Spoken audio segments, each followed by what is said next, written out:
bénissons au nom de Jésus. Nous disons Amen. Acclamons le Seigneur, s'il vous plaît.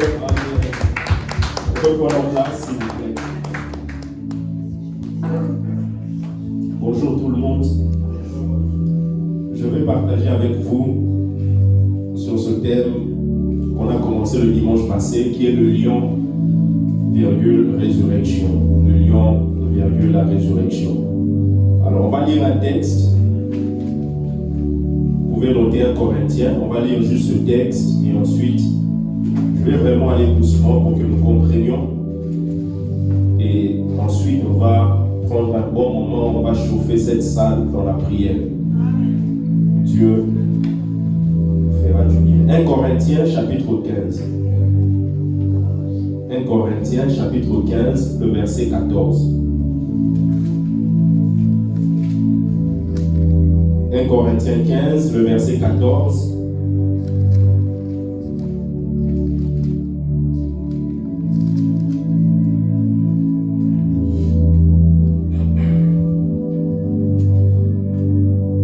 Vous y êtes, on va lire. La Bible dit, et si Christ n'est pas ressuscité, notre prédication est donc vaine, et votre foi aussi est vaine. Amen. Amen.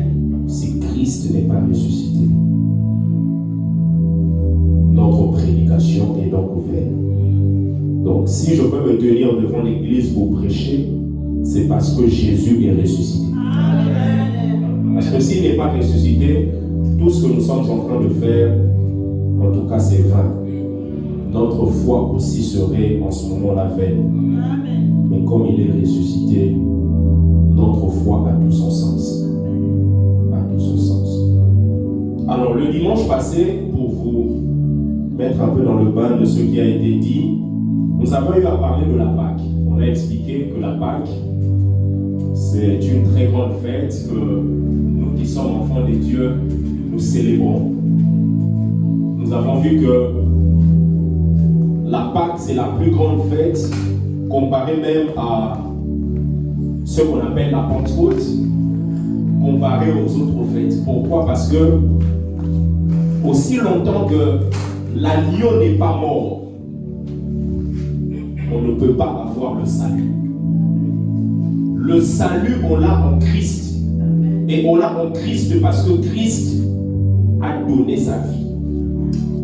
Il a donné sa vie comme agneau.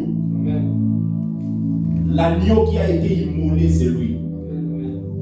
C'est une très grande fête parce que la Pâque nous permet justement de célébrer la mort, mais aussi la résurrection du Seigneur Jésus. Et vous le savez comme moi, la mort est un sujet de tristesse.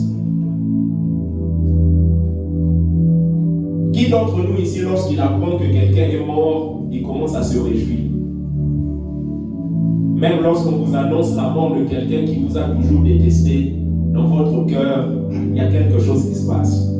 En tant qu'enfant de Dieu, vous dites, mais oh là là, il a laissé ses enfants, il a laissé sa femme, il a laissé sa famille. Parce que la mort, ça engendre toujours un sentiment de tristesse. Mais la mort de Jésus se différencie des autres morts. Parce que la mort de Jésus n'engendre pas la tristesse. Parce qu'aussi longtemps que cette mort n'intervient pas, nous sommes toujours esclaves du péché. C'est la raison pour laquelle je me rappelle, quand j'étais encore très petit, dans notre quartier, dans un terrain, on projetait le film de Jésus. Il y avait une association qui ramenait les vidéoprojecteurs, mettait le film de Jésus et il y avait beaucoup de gens qui venaient regarder. Et maintenant, on regardait tout ça quand c'est arrivé au moment où on crucifiait Jésus. Ah là là! Il y avait une maman qui était là. Cette maman, je n'oublie jamais. Elle a commencé à pleurer.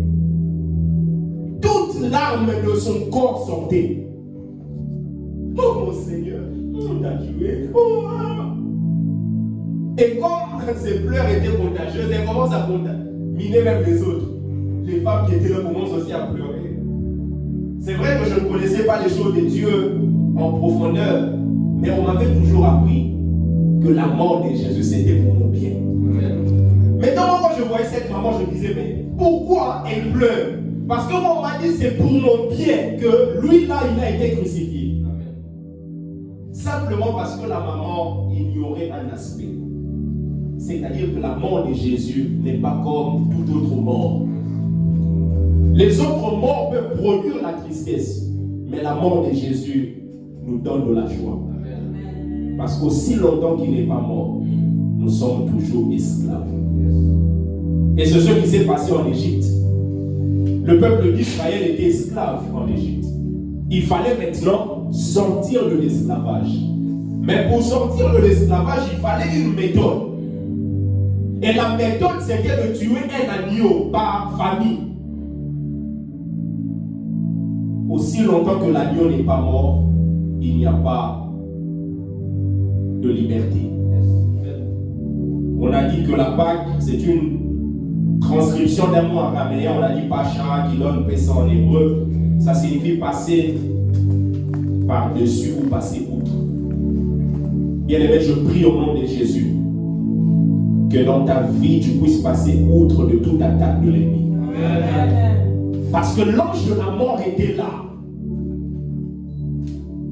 L'ange de la mort passait pour pouvoir détruire. Mais ce qui a fait que les familles israélites soient protégées, c'est la mort de l'agneau. C'est la mort de l'agneau qui a fait que ces gens soient protégés. Donc nous avions dit, la Pâque a deux dimensions. Vous avez la Pâque qui se crie généralement sans S, qui est un événement.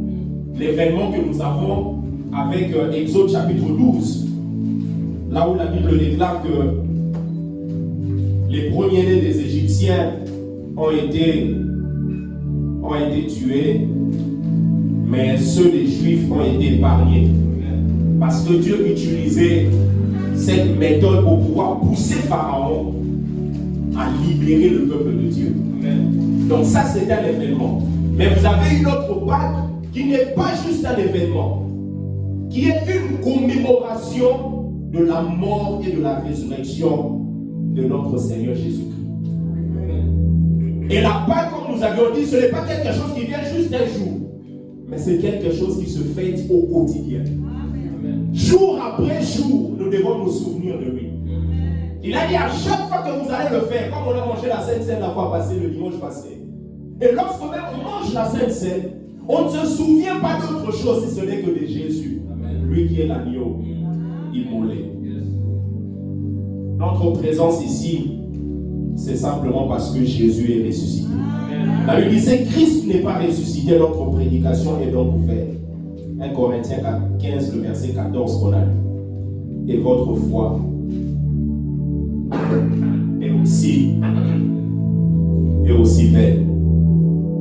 Alors j'aimerais que vous compreniez quelque chose qui va nous pousser à prier tout à l'heure. Lorsque Dieu a dit de tuer un agneau, c'est très important de comprendre ça parce que quelquefois dans notre marche chrétienne, on a l'impression que les choses spirituelles qui sont écrites dans les Écritures sont loin de nous. Pouvez-vous même regarder votre vie? Parce que l'objectif, ce n'est pas juste de dire la Bible dit. L'objectif, c'est que toi et moi, nous soyons une lettre écrite. C'est-à-dire qu'au lieu que les gens aillent vérifier la Bible, parce qu'ils n'auront pas forcément ce temps-là au travail, ils n'auront pas forcément ce temps-là là où tu vas à l'université. Mais lorsque tu as une lettre écrite, ils peuvent lire Dieu au travers de toi. C'est pour cela que moi je refuse une vie chrétienne où nous marchons avec des slogans. Dieu protège, mais tous les soirs tu ne dors pas. Ce n'est pas bon. Dieu garde, mais tu vis avec des inquiétudes jour après jour. Qu'est-ce qui fait que il y a un décalage entre ce que Dieu dit et ce que nous vivons? C'est ce que nous allons voir aujourd'hui.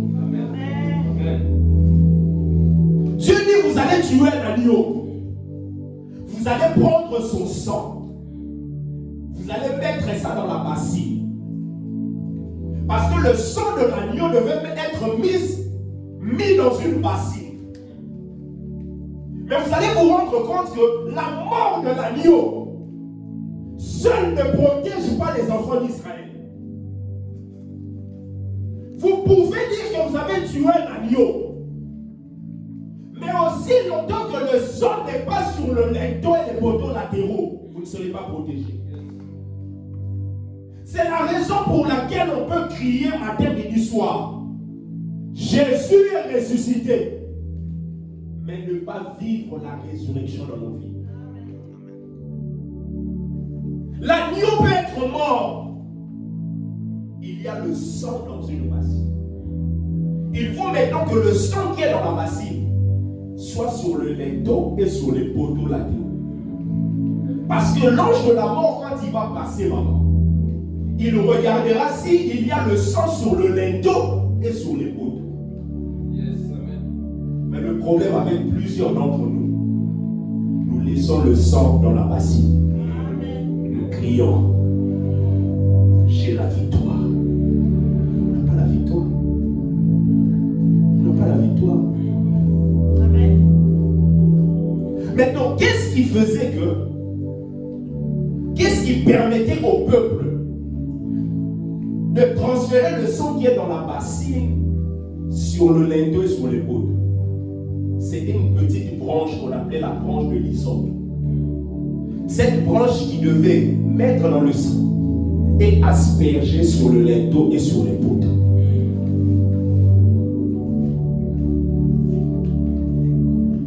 Asperger ça. Asperger ça. Maintenant, pour nous qui sommes en 2021, cela signifie quoi pour nous? L'agneau, vous avez compris que c'est Jésus-Christ. Il s'est donné. L'agneau immolé. Le sang a été versé, coulé. Mais il faut maintenant que ce sang-là soit palpable dans nos vies. Donc il faut maintenant la branche de l'hysope qui permettra au sang qui est dans la bassine d'être effectif dans nos vies. Maintenant, la question, c'est de savoir, hysope, c'est quoi pour nous? Amen. Bien aimé, vous pouvez être parmi le peuple d'Israël. Quelle que soit votre croyance, aussi longtemps que le sang qui est dans la bassine, je répète encore, n'est pas sur le linteau, vous allez périr. C'est pour cela que les gens disent, mais comment il vit ça alors qu'il va à l'église tous les jours? Le problème, ce n'est pas l'église. Le problème, c'est le transfert entre ce qui est fait et votre vie. Aussi longtemps que ce transfert ne se fera pas, on continuera toujours à pleurer. Parce que le passage de l'ange de la mort, ça ne ramène pas la joie. Ça ramène la tristesse dans les familles. Parce que les premiers-nés devaient être tués. Donc quand vous ne mettez pas le sang, vous pouvez être dans une famille qui va connaître un deuil. Parce que l'ange de la mort ne regarde pas si l'agneau a été tué ou si le sang est dans la bassine. Il regarde si le sang est sur le linteau. Maintenant, nous qui sommes dans la nouvelle alliance, l'hysope qui permet au peuple juif de mettre le sang, c'est votre langue. La Bible dit, c'est en croyant du cœur qu'on parvient à la justice. C'est en confessant de sa bouche qu'on parvient au salut. Être épargné de l'ange de la mort, c'est vivre un salut.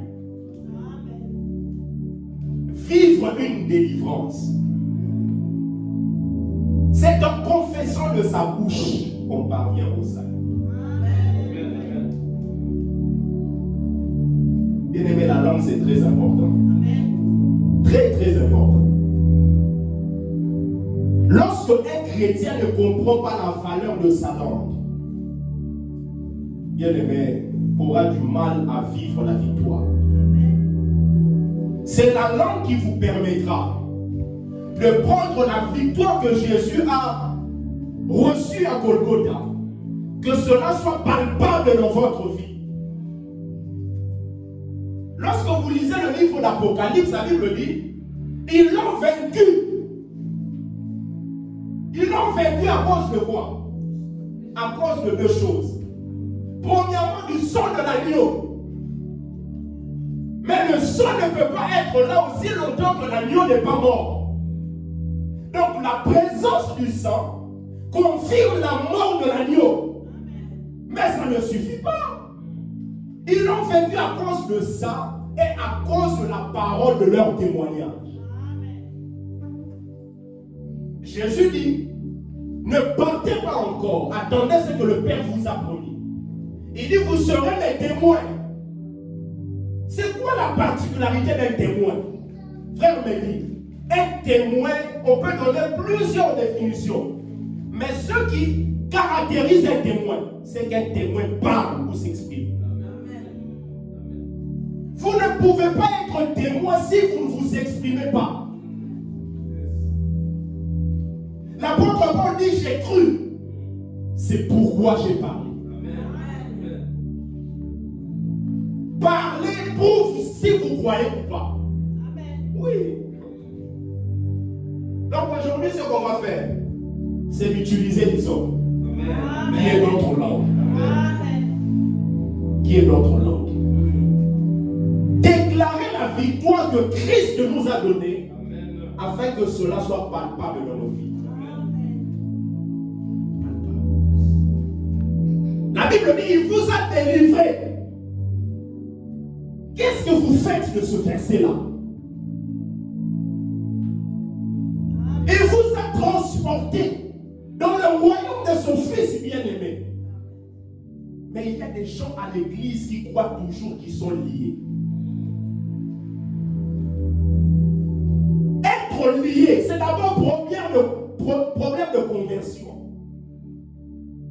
Si le Fils vous a franchi, la Bible dit que vous serez réellement libre.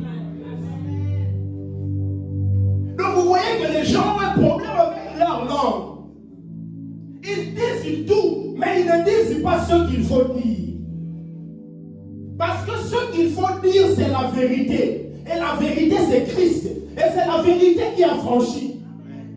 Il dit, vous connaîtrez la vérité. Et la vérité vous rendra libre. Pourquoi les gens ne sont pas libres? Parce qu'ils ne proclament pas la vérité. Ils proclament le mensonge de Satan.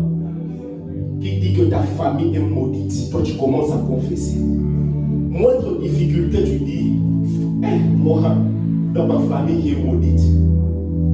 Tu confesses que ta famille est maudite. Comment tu veux t'en sortir? Bien aimé, tu n'es pas maudit. Je disais, tu n'es pas maudit. Tu n'es pas maudit. Tu n'es pas maudit. Tu n'es pas maudit. Le problème, ce n'est pas la malédiction. Le problème, c'est l'utilisation de nos langues. L'utilisation de nos langues.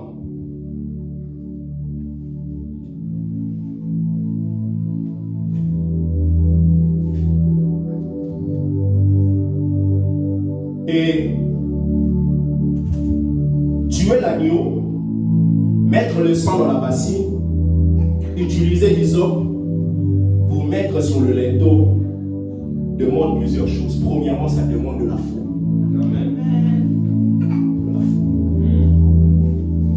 La foi à l'invisible, au Dieu invisible.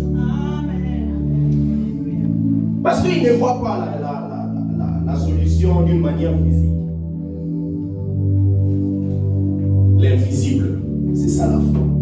Je ne vois pas, mais je fais confiance en celui qui m'a parlé. La foi. La foi. Non seulement la foi, deuxièmement, il faut la volonté.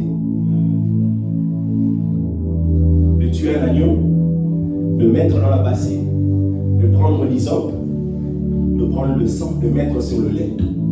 Il faut la volonté. Or, vous en tant qu'homme, moi en tant qu'homme, vous en tant que femme, vous avez le corps qui est physique, qui vous permet d'être en contact avec le monde physique. Je peux dire que le prophète Alain est là parce que je le vois d'une manière physique. Je suis en contact de lui. Mais vous n'avez pas que le corps, vous avez aussi l'âme. Et dans l'âme, vous avez trois choses principalement. Vous avez premièrement ce qu'on appelle la volonté. Deuxièmement, vous avez ce qu'on appelle l'intelligence. Troisièmement, vous avez ce qu'on appelle les émotions. La volonté, c'est ce qu'il y a de plus important dans l'âme. Vous allez vous rendre compte que quelqu'un peut être très intelligent, mais s'il n'a pas de volonté, il ne fera rien dans sa vie. Il y a des gens qui ont même l'argent, mais ils n'ont pas la volonté d'aller investir, d'aller commencer un commerce, d'aller commencer des affaires. Ils restent avec l'argent et l'argent finit, ils n'ont rien fait. Troisièmement, vous avez les émotions. Quelqu'un peut être émotif, mais quand il n'y a pas de volonté, les émotions finissent dans la poubelle. C'est pour ça que vous allez voir, il y a des gens qui peuvent vous parler d'une manière émotive. Comment tu dis là? Ok, moi je vais ramener 300 €. Je vais t'aider avec 300 €. Il a parlé avec les émotions, mais la volonté n'y est pas. Tu te poses des questions, mais il m'avait dit 300 €. Mais non, c'était par émotion, mais la volonté. Maintenant, vous en tant qu'homme, moi en tant qu'homme, vous en tant que femme, vous avez cette volonté-là. Maintenant, votre volonté peut aller à l'encontre de la volonté de Dieu. C'est la raison pour laquelle maintenant, il faudrait que vous puissiez prendre votre volonté, la soumettre à la volonté de Dieu. Jésus dit à la croix, Père, si tu peux, éloigne de moi cette coupe, mais non pas ma volonté. C'est-à-dire qu'en tant qu'homme venu mourir sur la terre, il avait une volonté. Mais il a compris que sa volonté peut être contraire à la volonté de Dieu. Il a dit, Père, ta volonté soit faite.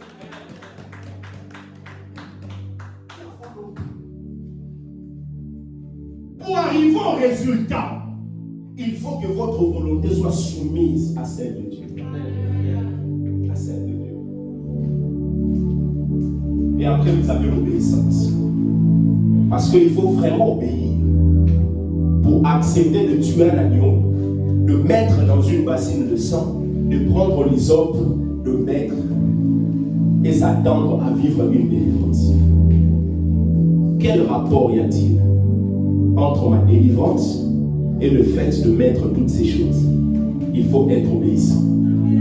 Quelquefois, Dieu bien-aimé ne te dira pas des choses tout de suite. Il te dira des choses qui peuvent paraître contradictoires. Mais quand tu suis le chemin, tu finiras par dire, waouh, quel architecte. Amen. Quel architecte. Amen. Il maîtrise la scène. Amen. Il maîtrise. Amen. Tu peux te dire, mais Seigneur, ce n'est pas moi-même qui. Tu peux même commencer à prier en disant, mais Seigneur, au nom de Jésus, je chasse ces idées. Non. Quelquefois, on chasse Dieu au lieu de suivre Dieu d'une manière aveugle. Des fois, on chasse Dieu. Oh Seigneur, non, pas cette idée. Oh non, non, non. Pourquoi? Parce qu'on juge ce que Dieu nous dit par rapport à notre intelligence. Or, vous n'avez pas que le corps, vous n'avez pas que l'âme, vous avez aussi l'esprit. Et en acceptant Jésus, votre esprit s'attache à l'esprit de Dieu. C'est pour cela l'apôtre Pierre va dire, nous sommes régénérés. Non par une sémence corruptible, mais par une sémence incorruptible, par la parole vivante et permanente de Dieu. Amen. Vous vous attachez à Dieu, vous devenez avec lui un même esprit. Et l'esprit va toujours être au-delà de l'âme et du corps. L'esprit, c'est ce qu'il y a de plus important. Il est écrit en réalité dans l'homme, c'est l'esprit. Le souffle du Dieu Tout-Puissant. Maintenant, pour que vous soyez dans une victoire perpétuelle, il faudrait maintenant comprendre que votre esprit a plus de valeur que les autres aspects. C'est pour cela que j'avais posé une question sur mon WhatsApp. Dans quoi investissez-vous le plus? Dans votre corps, dans votre âme ou par rapport à votre esprit? Dans quoi investissez-vous le plus? Dans quoi vous vous donnez le plus? Dans quoi vous battez le plus? C'est dans votre corps, dans votre âme ou dans votre esprit? Vous allez vous rendre compte que les pauvres, d'une manière générale, se battent par rapport au corps, au physique. Les riches, financièrement, se battent par rapport à l'âme. Vous allez voir un riche peut avoir plein de bouquets dans sa maison. Ça nourrit son mental, son intellect. Mais vous allez voir un homme spirituel se préoccuper des choses spirituelles. Amen. Des choses spirituelles. La langue, très important. Maintenant, pour aller vers la fin, nous disons la résurrection et nous parlons du lion. On a dit la fois passée que le lion n'est pas l'animal le plus fort. Le lion n'est pas l'animal le plus lourd. Le lion n'est pas l'animal le plus intelligent. Mais le lion, il est celui qui fait peur aux autres animaux. Pourquoi? Parce que le lion a une mentalité que les autres n'ont pas.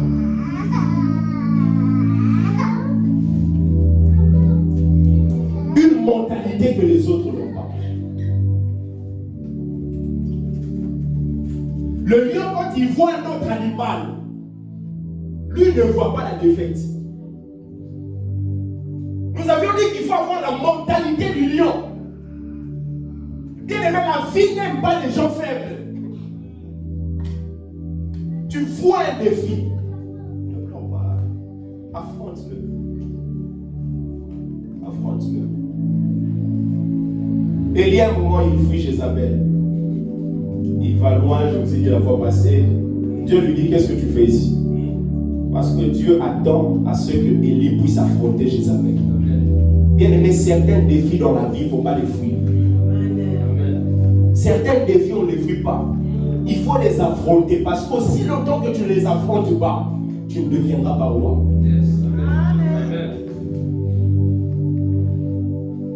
David, aussi longtemps que tu n'acceptes pas d'affronter Goliath, tu resteras dans la brousse. Parce qu'il y a des défis qui amènent une renommée dans votre vie. Et toute votre vie change. Il y a des occasions dans la vie qu'on ne rate pas. C'est pour cela que j'aimerais que quelqu'un prie avec moi. Seigneur Jésus. Seigneur Jésus. Dans ma vie, je refuse de rater des occasions. De rater des occasions. De rater des occasions. Au nom de Jésus. Est-ce qu'on peut acclamer le Seigneur s'il vous plaît? Ne pas rater des occasions. Ne pas rater des occasions. L'agneau a été mis à mort et le lion nous enseigne qu'il faut avoir une certaine attitude, une certaine mentalité. Une certaine mentalité. Bien aimé, l'attitude c'est tellement important.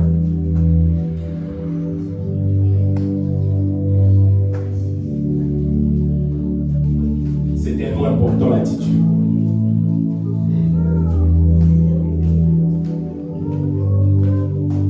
Regardez avec moi Matthieu s'il vous plaît. Prenez Matthieu chapitre 6, le verset 6.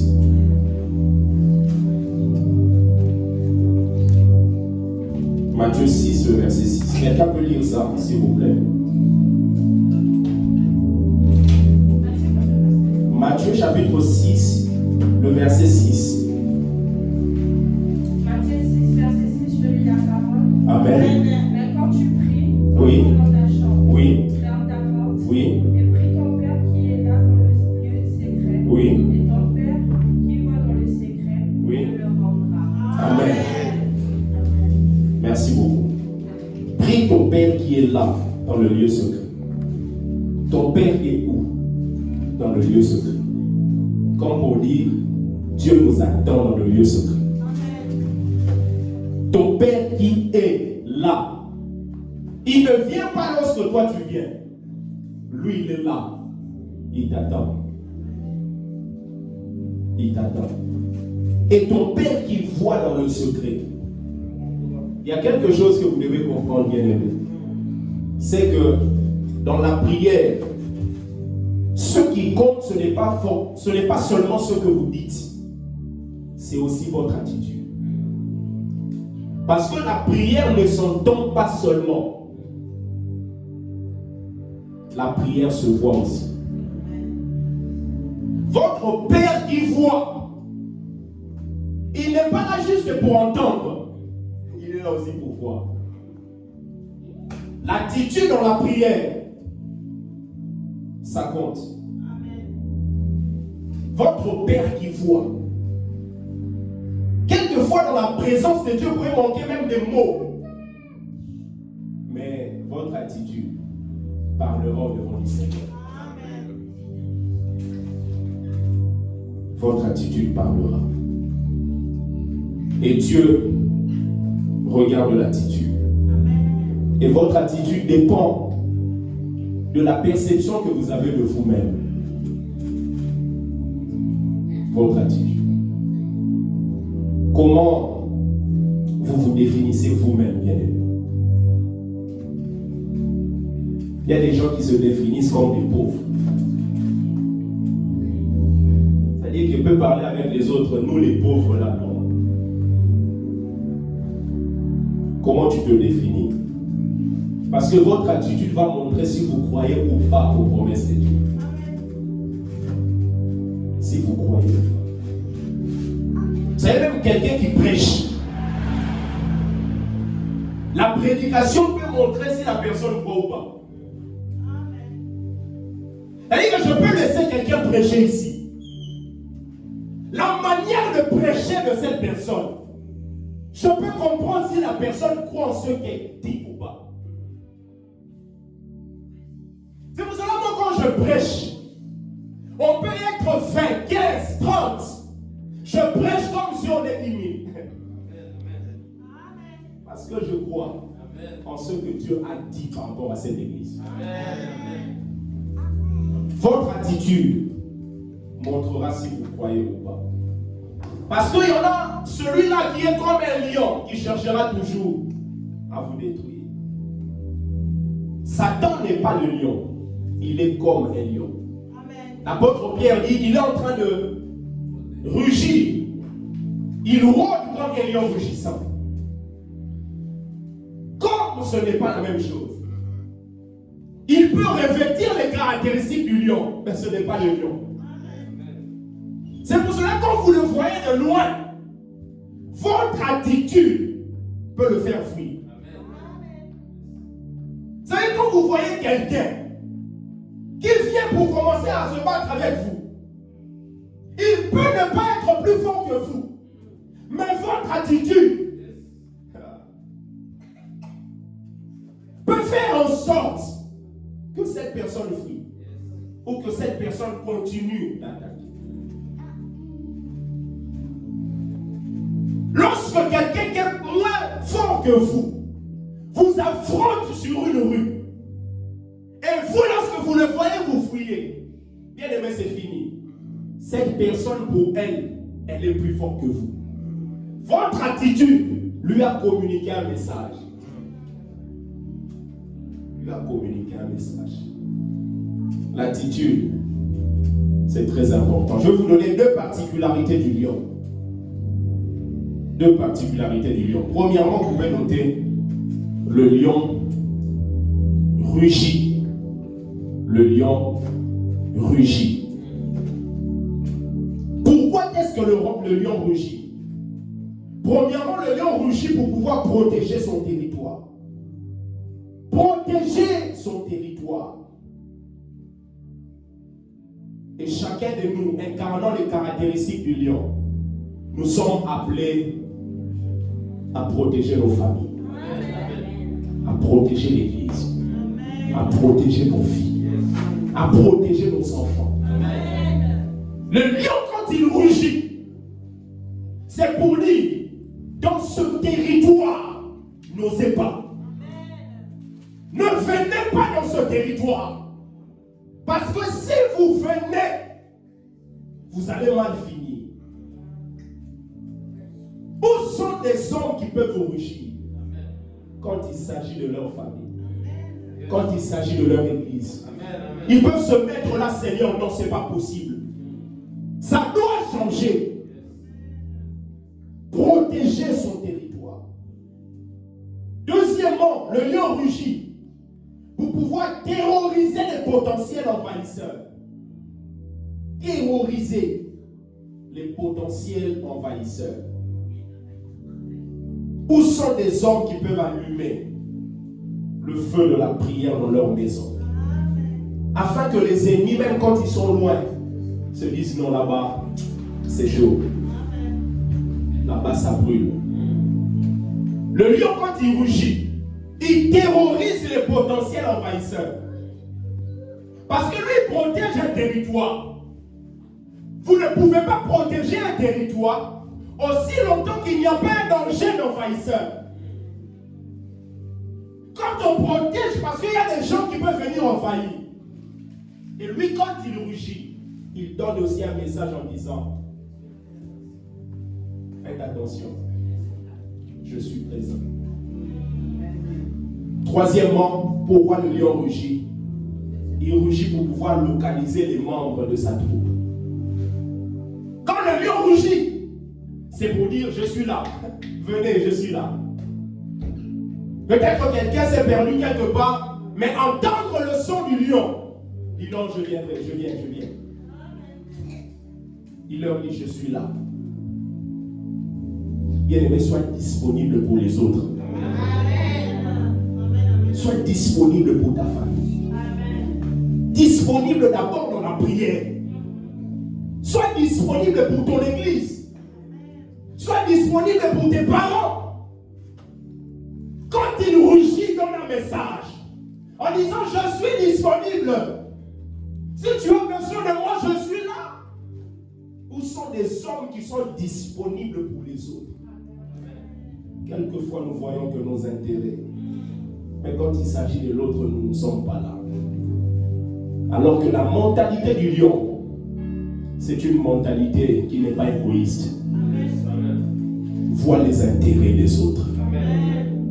Et maintenant, il y a quelque chose de plus intéressant. Le lion, quand il rugit, il ne rugit pas sans avoir baissé la tête. Il rugit en baissant la tête. Il baisse la tête. Oh, baisser la tête, dans la Bible, c'est l'image de l'humilité. Bien aimé, vous ne pourrez jamais protéger le territoire aussi longtemps que vous êtes orgueilleux. Parce que le problème avec l'orgueil, ce ne sera plus les gens qui vont vous combattre, c'est Dieu lui-même. La Bible dit: Dieu résiste aux orgueilleux, mais il fait grâce aux humbles. J'aimerais que nous lisions ce texte. Prenez avec moi Proverbe chapitre 4. Je veux vraiment que nous allions tout doucement, parce que nous allons prier d'une manière bizarre. Proverbe 4, du verset 20 au verset 22. Si quelqu'un peut lire pour moi, s'il vous plaît.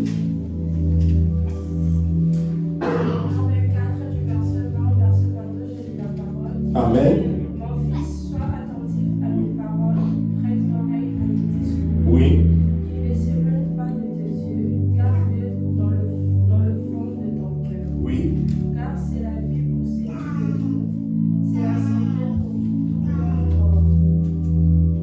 Amen. Est-ce qu'il y a quelqu'un, merci beaucoup, il y a quelqu'un qui a une autre version où on dit quelque chose d'autre à part prête l'oreille?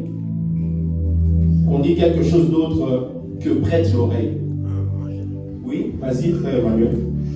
Mon fils, sois attentif à mes paroles. Oui. Incline ton oreille à mes discours. Amen. Qu'ils ne s'éloignent point de tes yeux. Garde-les au-dedans de ton cœur, car ils sont la vie de ceux qui les trouvent et la santé de toute leur chair. Amen. Merci beaucoup. Donc je crois que c'est cette version-là qui va nous intéresser le plus.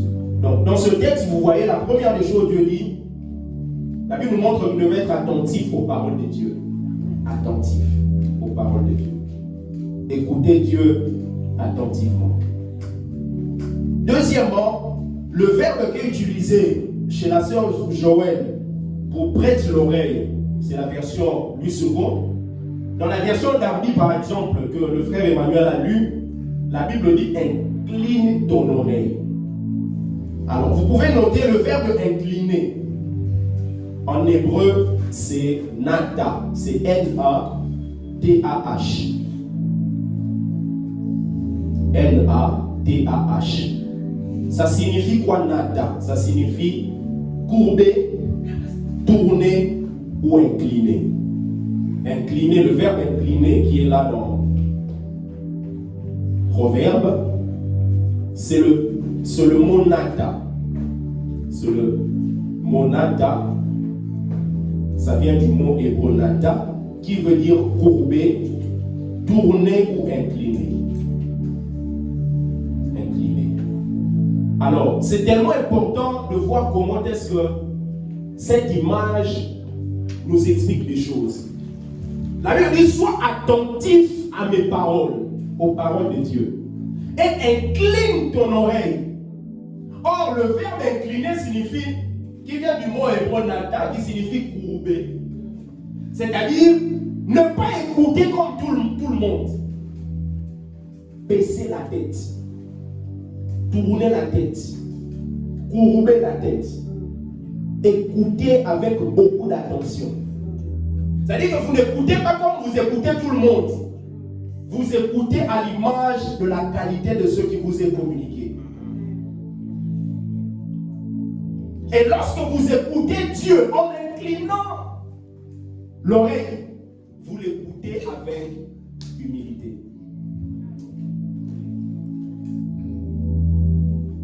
Il dit, écoute-moi, sois attentif à mes paroles et incline ton oreille. Parce qu'on peut écouter Dieu, mais l'écouter avec orgueil. Quelqu'un peut être en face de vous, vous lui parlez, il ne vous arrête pas, il ne vous interrompt pas, mais vous vous rendez compte qu'à la fin, il vous a écouté avec beaucoup d'orgueil.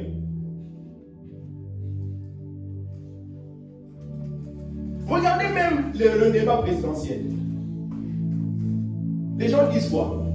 Ils disent que Emmanuel Macron a montré son côté arrogant. Est-ce qu'Emmanuel Macron coupait la parole tout le temps à Marine Le Pen? Non. Mais sa manière d'écouter, ils ont dit non, c'est pas possible. Un autre candidat parle. Mais quand tu es comme ça, fauché sur ta chaise, et tu l'écoutes comme ça là, c'est-à-dire que l'attitude a montré qu'il écoutait avec orgueil, avec arrogance. Et maintenant, par rapport aux paroles de Dieu, là, il nous montre qu'il faut écouter en inclinant. Quand tu t'inclines, tu fais un effort supplémentaire. Tu dis, je ne veux pas juste entendre comme tout le monde.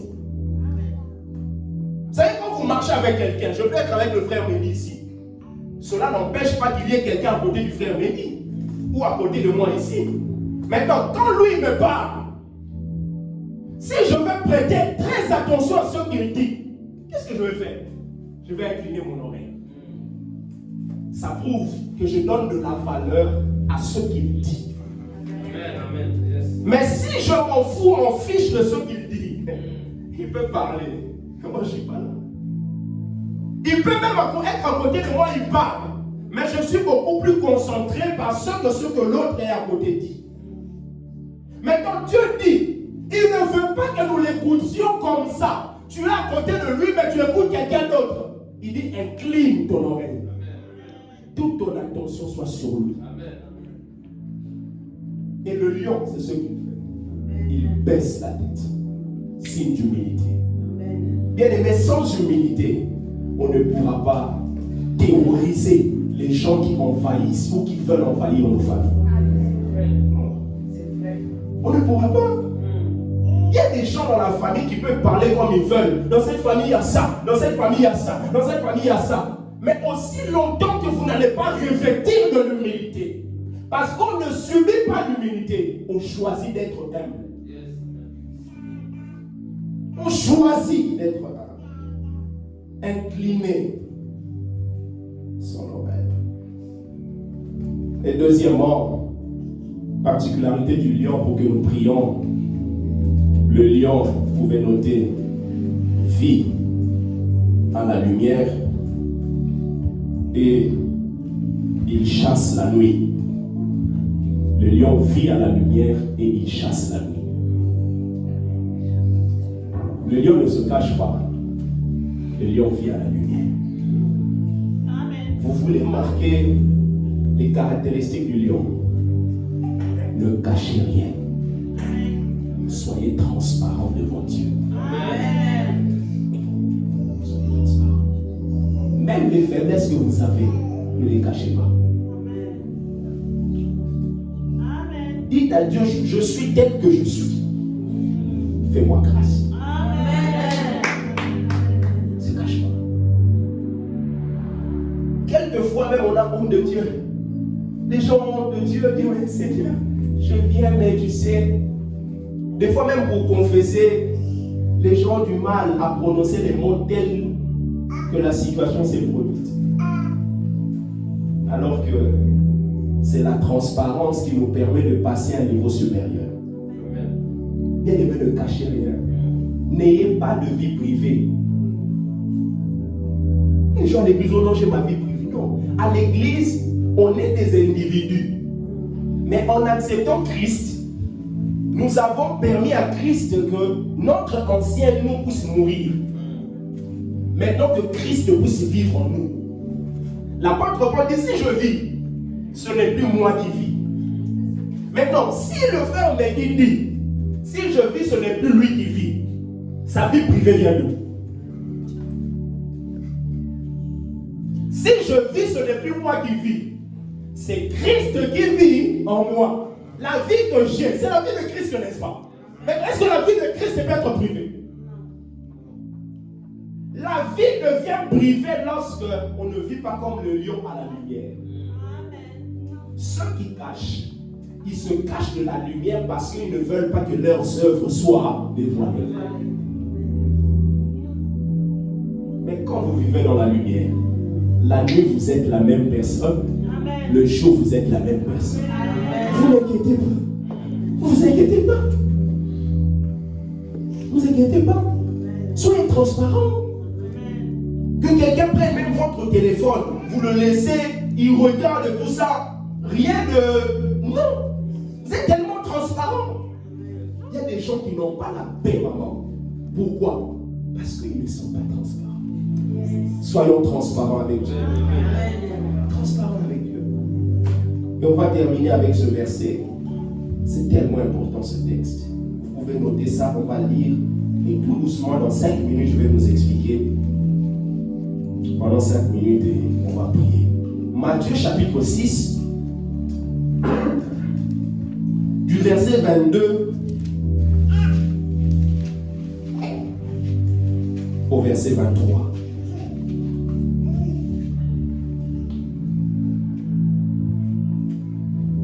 Je vous ai dit que le lion vit à la lumière et il chasse la nuit. Donc, pour chasser la nuit, il faut avoir la capacité de voir pendant la nuit. Amen. La nuit, ça peut être l'image des difficultés que nous rencontrons, des problèmes que nous vivons, les ténèbres qui viennent dans nos vies. Bien aimé, c'est très facile de voir pendant le jour, mais voir pendant la nuit demande des aptitudes particulières. Où sont des gens qui peuvent voir pendant les moments de turbulence, de leur vie. Ce sont les gens qui peuvent voir. Jésus a dit aux disciples, allez-y. Lui, il est parti sur la montagne pour prier. À un moment, il suit les disciples. En les suivant, eux, ils ont regardé, oh, un fantôme. Beaucoup de personnes voient Jésus comme un fantôme, alors que c'est lui-même. Alors que c'est lui-même. Quand vous voyez un fantôme, vous aurez peur. Est-ce qu'un fantôme, c'est un dessin agréable? Un fantôme! Alors que Jésus voulait leur enseigner. Vous devez avoir la capacité de me voir, même dans vos difficultés. Parce que ça bougeait de partout, ça bougeait de partout. La mer était agitée. Au lieu de voir Jésus, au travers de ce qu'ils vivent, eux ils disent, voilà un fantôme. C'est ce qui nous tue. Où sont des gens, malgré le fait que financièrement c'est difficile, mais ils voient Jésus qui est en train de manier leur vie, de conduire. Ceux qui se confient en lui, ils trouvent dans leur cœur de chemin tout tracé. Ce chemin est tracé. Mais on ne te dit pas tout ce que tu rencontreras sur ce chemin. Ce que toi tu as fait, c'est de le voir dans les événements de ton chemin. Amen. Dans les événements de ton chemin. Il chasse la nuit. Mais regardez quelque chose. Pour chasser la nuit, il faut que vous ayez la capacité de voir pendant la nuit. Maintenant, le problème, c'est que pour que vous puissiez être dans la victoire pendant la nuit, il ne faudrait pas que vous puissiez chercher la lumière en dehors de vous. Il faudrait que la lumière qui va vous permettre de voir puisse émaner de vous. C'est la raison pour laquelle ceux qui produisent la lumière en eux, ils ne dépendent pas des environnements. Parce que le problème, c'est que quand vous dépendez de l'environnement, quand l'environnement est dans les ténèbres, vous aussi, vous êtes dans les ténèbres. Mais quand la lumière est produite en vous, vous ne dépendez plus de l'environnement. Quel que soit l'environnement dans lequel on va vous placer, vous finirez par éclairer cet environnement.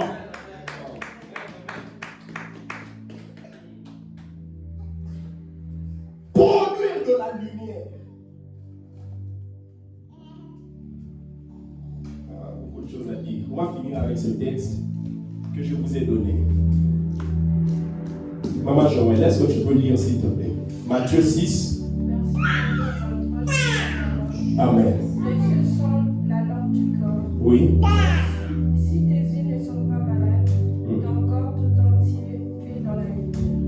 Mais si tes yeux sont malades, ton corps tout entier est dans la lumière. Alors si la lumière brille en toi comme la nuit, ta nuit est bien noire. Amen. Amen. Merci beaucoup. Est-ce que vous avez une autre version de ce que la sœur Joël a lu? La lampe du cœur, c'est l'œil. Si donc ton œil est simple, ton corps tout entier sera plein de lumière. Et si ton œil est méchant, ton corps tout entier sera ténébreux.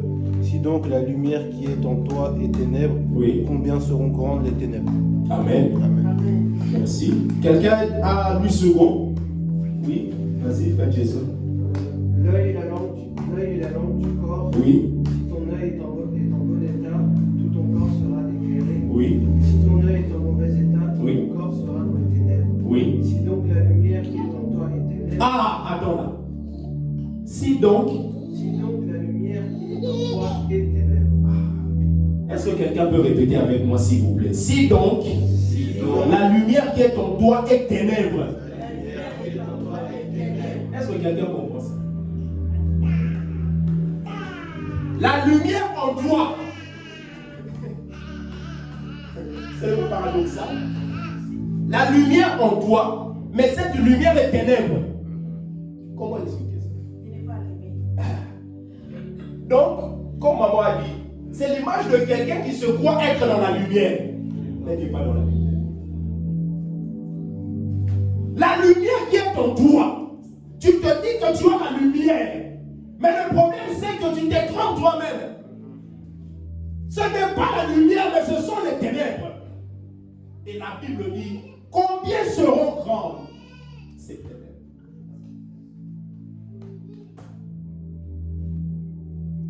Parce que quand vous pensez que la lumière est en vous, vous pouvez penser que vous allez voir même dans les ténèbres, à l'image de lion qui chasse pendant la nuit. Mais très vite, vous allez être limité. Limité. C'est pour cela même dans la vie spirituelle, dans la marche chrétienne, certaines personnes peuvent penser être forts, mais la lumière qu'ils pensent avoir, ce sont les ténèbres.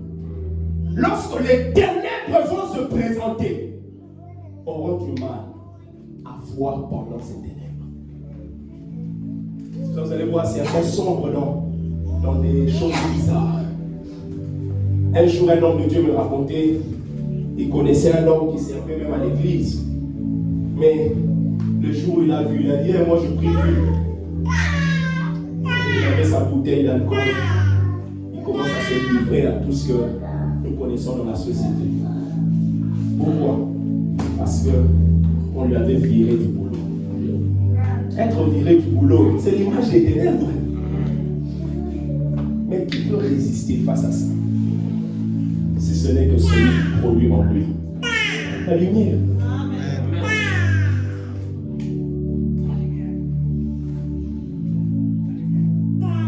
Et j'aimerais que nous chantions. Il y a des mecs qui te connaissent.